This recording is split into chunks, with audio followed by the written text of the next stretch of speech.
በዓለም ዋንጫ የጥሎ ማለፍ ጨዋታ ኔዘርላንድስ ከሞሮኮ በተገናኙበት ሞሮኮ በፔናልቲ ሹታውት ወይም ደግሞ በመለያ ፍጹም ቅጣት ምት ኔዘርላንድስን በማሸነፍ ወደ 16ቱ ማለፏን አረጋገጠች። ሞሮኮ በስታዲዮ ሞንቴሬ ከኔዘርላንድስ ጋር አንድ አቻ በሆነ ውጤት ከተለያየች በኋላ በፍጹም ቅጣት ምት 3-2 በማሸነፍ ወደ ፊፋ ወርልድ ካፕ የጥሎ ማለፍ ራውንድ ኦፍ 16 ደረጃ መሸጋገር ችለዋል። በሁለቱም ወገኖች በኩል በነበረው ጠንካራ ፉክክር ጨዋታው እንደተጀመረ በርካታ ጥፋቶች ወይም ታክሎች የታዩ ቢሆንም ዋናው ዳኛ ጨዋታው እንዳይቋረጥ በጥሩ ሁኔታ ይመራው ነበር።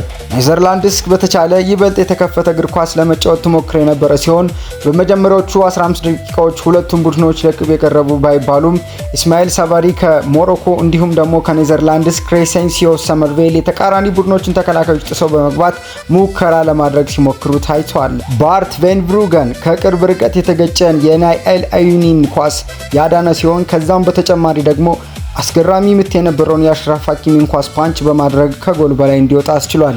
የመጀመሪያው አጋማሽ እየገፋ በሄደ ሰዓት እድሎች በጣም ጥቂት እየተፈጠሩ የነበረ ቢሆንም የጨዋታው አካላዊ ግጭት የበዛበት መሆን ጃን ፖል ቫን ሄካ ከሰነዘረው ፍልሚያ በኋላ በፀጉሩ ላይ በፈሰሰው ደም ቁልጭ ብሎ ታይቷል። የሚኪ ቫንደቬን እና በሞሮኮ በኩል ደግሞ የኑሰየር ማዝራዊ ፍጥነቶች ማጥቃቶች በቀላሉ እንዲገቱና መከላከሎች ላይ ጠንካራ እንደሆኑ ሁለቱም ቡድን ማሳየት ጀመረ።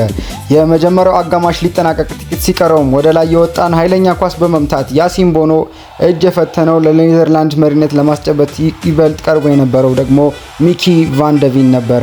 ሳይባሪ በጭማሪ ሰዓት ላይ አሽራፍ ሀኪሚ በጥሩ ሁኔታ አሽከርክሮ የመታውን ኳስ ሁሉም ተጫዋቾች አልፎ ሄደን የቅጣት ምት ኳስ እሱ ጋር ሳይሳካለት እንዴት እንደቀረች ራሱን ሳይጠይቅ አልቀረም። በሁለተኛው አጋማሽ በመጀመሪያ ላይ ሞሮኮ ያደረጉት ተስፋ ሰጪ እንቅስቃሴ አዩብ ባዋንዲ ይህ የ18 ዓመት ወጣት ደካማ አጨራረስ የተሻለ ማድረግ ነበረበት። ቢሆንም ግን እነዚህ ጨዋታ ያሸንፋሉ ተብሎ ያልተገመቱት አንደርዶግ ቡድኖች የግብ እድሎችን መፍጠር ቀጥለው ነበር። ማለትም ሞሮኮዎች የተሻለ መንቀሳቀስ ጀመሩ።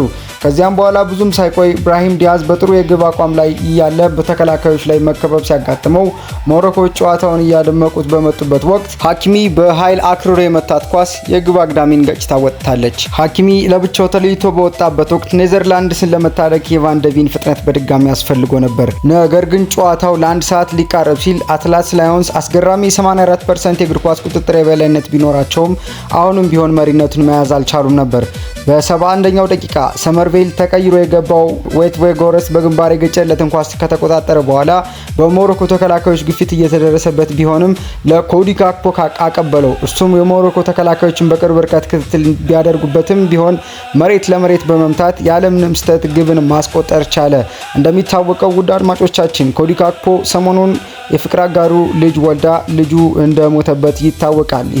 ይህንም ሆኖ ግን የኔዘርላንድስን ካምፕ ሳይለቅ እንዲሁ ጎል በማስቆጠር ደስታውን በሚገርም ሁኔታ በሀዘን በመግለጽ ታይቷል። ለዚህም ደግሞ የባርሴሎናው የቡድን አጋሩ ፍራንኪ ዲዮንግ ሲያጽናናዩ የታየ ሲሆን በመጨረሻው የጨዋታ ደቂቃ ሞሮኮዎች ወደ ጨዋታው ለመመለስ ከፍተኛ ጥረት ያደረጉ ሲሆን የጨዋታው ክፍለ ጊዜ 90 ደቂቃ አልፎ በሄደበት ወቅት ቺሚስሊን ታልቢ በአስደናቂ ሁኔታ ያሻማውን ኳስ ኢሳ ዲዮፕ ሲያገኘው ኳስን ከመረፍ ላይ ሲያሳርፍ የኔዘርላንድስ በረኛ ቫን ብሩገን ምንም ነገር ማድረግ ሳይችል ቀረ። ውድ አድማጮቻችን 90 ደቂቃው ከተጠናቀቀ በኋላ ሁለቱ ቡድኖች አንድ አቻ በመሆናቸው የግድ 30 ደቂቃ ወይም ደግሞ ወደ ጭማሪ ሰዓት ኤክስትራ ታይም ሊያመሩ ተገደዱ። በመጀመሪያ ጭማሪ ሰዓት አጋማሽ ላይ ይበልጥ ጎልቶ የታየው ክስተት ቨርብሩገን የሶፊያን ራሂሚን ኳስ የቅርብ ርቀት ኳስ ያዳነበት መንገድ ምናልባትም የውድድሩ ምርጥ ሴቭ ወይም ደግሞ ሴቭ ኦፍ ዘ ቶርናመንት ሊያስብል የሚያስችል ነበር። ለሁለቱም ቡድኖች ምስጋና ይግባና ጨዋታውን ለማሸነፍ የሚያስችላቸውን መንገድ መፈለጋቸውን የቀጠሉ ቢሆንም ተጫዋቾች ተጨማሪ ግብ ሳያስቆጥሩ በመቅረቱ አሸናፊውን ለመለየት ወደ ፍጹም ቅጣት ምት ለማምራት ተገደዋል። የኤል አይኑይ ፍጹም ቅጣት ምት መሳት ለኔዘርላንድስ ቀደም ያለ ብልጫ ሰጥቷቸው የነበረ ቢሆንም ጀስቲን ክላይቨርት የመታው ኳስ የግብ አግዳሚ የታችኛውን ክፍል ገጭታ ስትወጣ ያ ብልጫ በፍጥነት ከስሟል። ከዛም በኋላም ደግሞ ቫን ብሩገን የራሂሚን የቅጣት ምት ያዳናት ቢመስልም ሲወድቅ ግን ሳያውቀው ኳስን ወደ ግቡ መስመር ወደ ኋላ ገፍቷታል። ከሁለቱም ወገን ጥቂት የተሳኩ መቺዎች ከተከተሉ በኋላ ኩዊንሲ ቲምበር የመታውን ኳስ ወደ ውጭ ሰዶታል። በሚገርም ሁኔታ አሽራፍ ሀኪሚ ኳሱን ቋሚ ላይ የመታ ሲሆን ሰመርቬልም በያሲን ቦኖ የአንድ እጅ ድንቅ ማዳን ምክንያት ሳይጠቀምበት ሲቀር ለሞሮኮ የማለፍ እድሏን ለሳይባሪ ትቶለታል።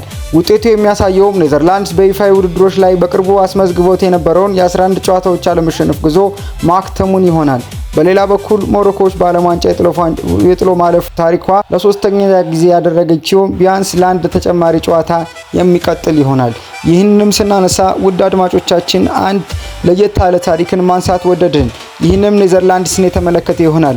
ኔዘርላንድስ በ2006 የዓለም ዋንጫ በባትል ኦፍ ኑረምበርግ በፖርቹጋል 1-0 ከተሸነፈች ውጪ ከዛ በኋላ ባሉት ሁሉም የዓለም ዋንጫዎች የተሳተፈች ቢሆንም በየትኛውም የዓለም ዋንጫ በጥሎ ማለፍ ስትሰናበት ከሁሉም የዓለም ዋንጫዎች ላይ በጥሎ ማለፍ በ90 ደቂቃዎች ተሸንፋ ወጥታ አታውቅም።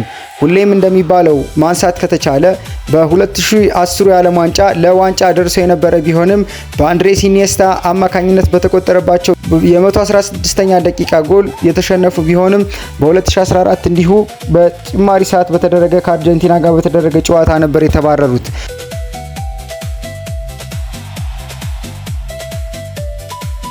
በ2018ም እንዲሁ በፔናልቲ ምት የተሸነፉ ሲሆን በ2022ም ደግሞ አምና ማስታወስ እንደሚቻለው የአርጀንቲናን ማሸነፍ ባረጋገጠው የዓለም ዋንጫ የኳተሩ የዓለም ዋንጫ በፔናልቲ ሹታው ተሸንፈው ከዓለም ዋንጫ ውጪ መሆናቸው ይታወቃል።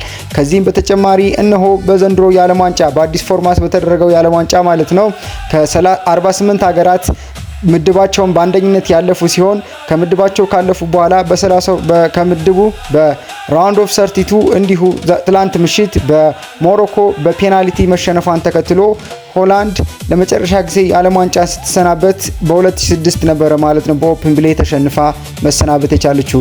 ከዛ ውጪ ባለው 20 ዓመት ወይም ደግሞ 5 የዓለም ዋንጫዎች ላይ ግን በ90 ደቂቃ ተሸንፋ ከዓለም ዋንጫ ተሰናብታ አታውቅም። ከዚህ በተጨማሪ የሞሮኮን ነገር ስናነሳ ሞሮኮ ለዓለም ዋንጫ ያላትን ትልቅነት እነሆ ከ2022 የዓለም ዋንጫ መነሳት ይቻላል። 2022 የዓለም ዋንጫ በአፍሪካ ታሪክ ውስጥ ትልቁን ውጤት ያስመዘገበችበት ሲሆን በውድድሩም አራተኛ ሆና በማጠናቀቅ ወይም ደግሞ ለዋንጫው ለማለፍ ከፍራንስ ጋር ባደረገችው ጨዋታ ተሸንፋ ነበረ ከውድድሩ መሰናበት የቻለችው። ሞሮኮ እንደ አንድ አፍሪካዊት ሀገር የምታሳየው አቋም ድንቅ ሲሆን በተለይም ደግሞ በቅርቡ በተደረገው የ20 ዓመት በታች የዓለም ዋንጫ ውድድር ቡድናቸው አሸንፎ የዓለም ዋንጫን ማንሳቱ ይታወሳል። በዚህ መሰረት ሞሮኮዎች አሁን ላይ በዓለም ላይ ካሉ የእግር ኳስ ትልቅ ሀገራት ውስጥ በአፍሪካ ብቻ ሳይሆን በዓለም ላይ ትልቁ ሀገር መሆኗን እያስመሰከረች ትገኛለች።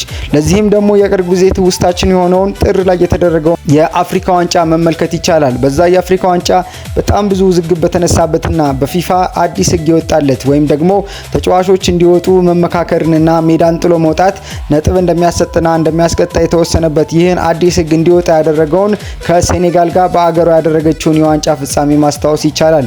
በዛ የዋንጫ ፍጻሜ በፔናልቲ ተሸንፈው ዋንጫውን ያጡ ቢሆንም ካፍ ግን ጨዋታው ከተደረገበት ጊዜ በኋላ ብዙ ምርምሮችን ካደረገ በኋላ ሴኔጋል ዋንጫዋን ለሞሮኮ እንድትመልስ ስትል ያስታወቀ መሆኑ አይዘነጋም። ይህንንም መሰረት በማድረግ ሞሮኮ በአሁኑ ሰዓት ላይ የዓለም እግር ኳስን ለመቆጣጠር ጥቂት የቀራት አፍሪካዊት ሀገር እንደሆነች እየተገነዘብን እንገኛለን። ምክንያቱም ደግሞ በዘንድሮው የምድብ ድልድል ጨዋታ ከብራዚል ጋር መርታም ቢሆን አንዳች የተለያየች ሲሆን እንዲሁ ደግሞ ሌላ የእግር ኳስ ሀገር የሆነችውን ኔዘርላንድስን ማሸነፏ ትንግርትን የሚፈጥር ሆኗል። በዚህም ወደ አሰልጣኞች አስተያየት ስናመራ የሞሮኮ ብሔራዊ ቡድን አሰልጣኝ መሐመድ አህዋቢ ሰኞ ዕለት ቡድናቸው ኔዘርላንድስን በብሔራዊ ደረጃ በፍጹም ቅጣት ምት ከዓለም ዋንጫ ውጪ ማድረጉን ተከትሎ ቡድናቸው የሚገባውን ክብር ማግኘቱን ገልጸዋል። አክለውም ተጫዋቾች በትውልድ ሀገራቸው ሆነው ጨዋታውን ለሚከታተሉ በሚሊዮን ለሚቆጠሩ ወገኖቻቸው ኩራትን ለመስጠት ባላቸው ከፍተኛ ፍላጎት ተሞልተው እንደነበር ተናግረዋል። አሰልጣኙ አክለውም በሰጡት መግለጫ ሞሮኮ አሁን የሁሉንም ሰው ክብር አግኝታለች።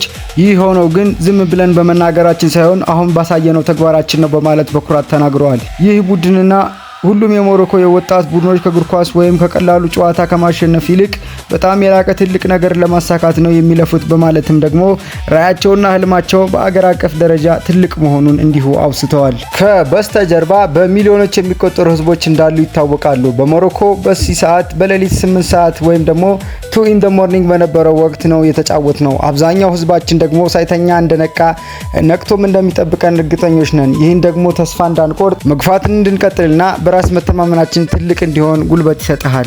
የኔዘርላንድስን ቡድን ሙሉ ለሙሉ ተቆጣጥረን ነበር ያሉት አሰልጣኙ አክለውም 70% የኳስ ቁጥጥር የበላይነት የነበረን ይበልጥ ወደ ግብ የሞከርነው ግብ የመሆን እድል ኤክስፔክትድ ጎልስ የነበራቸው ሙከራዎች ያገኘን ቢሆንም ሁሉንም ነገር ግን ጨዋታውን ተቆጣጥረን እንደነበርና የኋላ ግን በፔናልቲ ልናሸንፍ ችለናል። እኛ የፈለግነውን ተግተን የራሳችንን ጨዋታ ተጫውተንና ጨዋታውን ወደ ፍጹም ቅጣት ምት እንኳን ቢሄድ ልዩ ብቃት ያለው በረኛ እንዳለን በመተማመናችን መጫወታችን ነበር። ጨዋታውን ወደ አላስፈላጊ ሁኔታ ወስደን አልቀየርነውም፣ ተቆጣጥረን ግን ተጫውተን ነበር ሲሉም አሰልጣኙ አክለው ተናግረዋል። ኔዘርላንድስ ኳስ መቆጣጠር የምትወድና ኳስ በቅልጥፍናዋ ስር ሲሆን በጣም ጠንካራ የምትሆን ቡድን በመሆኗ በዚህ መልኩ ሙሉ በሙሉ ወደ ኋላ ፈግፍጋ ትከላከላለች ብዬ በፍጹም አልጠበቅኩም ነበር። ይሁንና ይህን መሰሉን አጫወት ለኛ እንደሰጡት ትልቅ ክብር አድርጌ አየዋለሁ ሲሉ የ49 ዓመቱ አሰልጣኝ አስተያየታቸውን በመስጠት የቀጠሉ ሲሆን ባለፉት ጥቂት ዓመታት የሞሮኮ ተጫዋቾች በራሳቸው ያምናሉ፣ ደጋፊዎችም ቢሆን በእኛ ላይ ጽኑ እምነት አላቸው። ይህንም ሲሆን እኛ የምናውቀውና እኛ የምንችለውን እግር ኳስ ከተጫወትን ማንም ሊያቆመን እንደማይችል እንዲሁም ነገር ግን የማይሸነፍ ቡድን እንደሌለም ስህተት ልንሰራ እንደማይገባንም ልናውቅ ይገባል ሲሉ አሰልጣኙ አስተያየታቸውን ደምድመዋል። ወደ ሮናልድ ኩማን አስተያየት ስናመራ በዚህ የመከላከል ስልታችን በምድብ ጨዋታዎች ላይ ከሰጠናቸው ድሎች አንጻር ለተጋጣሚዎች የሰጠነው ቦታ በጣም አነስተኛ ነበር ያሉት አሰልጣኙ ከውድድሩ መውጣታቸውን ተከትሎ በጥልቀት ካሰቡበት በኋላ በቡድኑ ውስጥ ስላለው የወደፊት ቆይታቸውም እንደሚወስኑ አክለው ገልጸዋል። ይህ አዎንታዊ ጎን የነበረው ቢሆንም በሌላ በኩል ግን በማጥቃቱ ረገድ ደካማዎች እንድንሆን አድርጎናል ሲሉም አስተያየታቸውን ሮናልድ ኩማን ጨምረዋል። በጨዋታው መጠናቀቂያ ላይ ሞሮኮ ያንን ያቻነት ጎል ባታስቆጥር ኖሮ የኔዘርላንድ አሰልጣኝ በመሆኔ ከተለያዩ አቅጣጫዎች በርካታ ምስጋናዎች ይጎርፉልኝ እንደነበር አውቃለሁ። አሁን ግን ምናልባት 5 ተከላካዮችን ጨምሬ በመጫወቴ ክፉኛ ልወቀስ እችላለሁ። ነገር ግን በድጋሚ መናገር የሚፈልገው ይህን ስልት እጅግ አስፈላጊ ነበር ብዬ እንደማመን እንደነበር ነው። ሮናልድ ኩማን ለጋዜጠኞች ጨምረው እንደተናገሩትም እናንተ እኔን መተቸት ትችላላችሁ፣ ይህ ደግሞ መብታችሁ ነው። ነገር ግን እናንተ እግር ኳስን የምትመለከቱት ከሜዳው ውጭ ሆናችሁ ነው። እኔ ግን ከቡድኑ ጋር ነኝ። ምን መስተካከል እንዳለበት በሚገባ አውቅ ነበር። ያስተካከልኩትም በዚያ መንገድ ነው። እናም በድጋሚ የምናገረው ጨዋታው ተመልሶ ቢመጣ በድጋሚ የማድረግ እድል ባገኝ ኖሮ ልክ ያደረኩትን ተመሳሳይ ነገር ነበር የማደርገው በማለት ጽኑ አቋማቸውን ማንጸባረቅ ችለዋል። ነገሩ ስለ መፍራት አልነበረም፣ በፍጹም ከፍርሃት ጋር የተያያዘ አልነበረም። ለምን እንፈራለን? ማለቴ በሜዳው ላይ 3 አጥቂዎች ነበሩን። ይህ የተሻለ የመከላከል አቋም ከመያዝ ጋር የተያያዘ ነው። የተደረገው በፍርሃት ሳይሆን በተቃራኒ ቡድን ላይ በተደረገ ጥናት ወይ አናሊሲስ ላይ ተመስርቶ ነው። ስለዚህ ጉዳዩ እስከ ነገ ምሽት ድረስ መወያየት እንችላለን። ለእርሱ አስተያየት ተገቢውን ክብር እሰጣለሁ፣ ችግር የለውም። እኔ ግን የተለያየ አመለካከት ነው ያለኝ ሲሉ ሮናልድ ኩማን አስተያየታቸውን ጨርሰዋል። በዚህም መሰረት ሞሮኮ ጨዋታውን አሸንፋ በማለፏ ምክንያት ከአንዱ አስተናጋጅ ሀገር ከሆነችው ከካናዳ ጋር ቅዳሜ በሂውስተን ስቴዲየም የሚገናኙ ይሆናል። ውድ አድማጮቻችን ስለ ዛሬው ጨዋታ ያነሳነው ጉዳያችን ይህን ይመስል ነበረ። የእናንተን ሀሳብ አስተያየት በኮሜንት ላይ ጻፉልን፣ ይደርሰናል። ከዚህ በተጨማሪ ደግሞ ቪዲዮአችንን ላይክ እና ሼር በማድረግ ለሌሎች ወገኖችም እንዲደርሱ አድርጉ። ከዚህ በተጨማሪ ደግሞ ቤተሰብ ካልሆንን ሰብስክራይብ በማድረግ ቤተሰብ እንድንሆን እንጠይቃለን። ለዛሬ የነበረው ፕሮግራማችን ይህን ይመስል ነበረ። ባይ ባይ።